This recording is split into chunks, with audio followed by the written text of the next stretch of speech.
Ljudi, moram da vam kažem nešto zaista šokantno što se desilo kod veterinara. Ne radi se o Merlinu, ali verujte mi, nećete verovati šta sam čuo. Pričao sam sa prijateljem koji je veterinar, nazvat ćemo ga Chris, i ispričao mi je priču koja me bukvalno ostavila bez teksta. Mislio sam da će to biti neka obična priča o rutinskom pregledu, ali se pretvorila u nešto mnogo mračnije. Ne brinite, ne radi se o Merlinu, on je potpuno jede, pije, igra se, spava.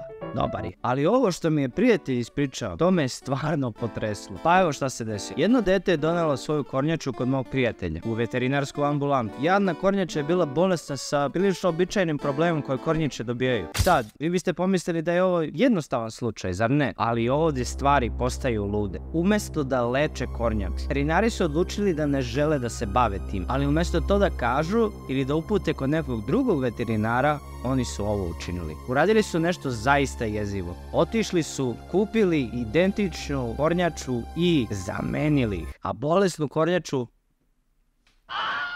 bacili su je u jezero. Nisam mogao da verujem kad sam to čuo. Mislim, ko to radi? Zamislite to dete koje misli da mu se kornjača oporavila, a da pritom ne zna da to nije ista kornjača. Još uvijek sam u šoku da ovako nešto može da se desi. I ovo nije neka sumnjiva ambulanta, nego klinika. Verujemo veterinarima da se brinu o našim ljubimcima. Ali ovakve priče te podsjete da stvarno moraš da nađeš veterinara koji stvarno brine za životinje. I naravno, podsjećanje da uvijek postavimo pitanja i da budemo uključeni u brigu o našim ljubimcima. Dakle, to je bila divlja priča koju sam morao da podelim sa vama. Ali ne brinite, Merlin je zdrav kao dren i pažljivo ga nadgleda. Ako vam se dopala ova priča ili vas je naterala da razmislite, dajte ovom videu thumbs up i ne zaboravite da se subscribe-ujte na ovaj kanal. Hvala što ste gledali i vidimo se u sljedećem videu.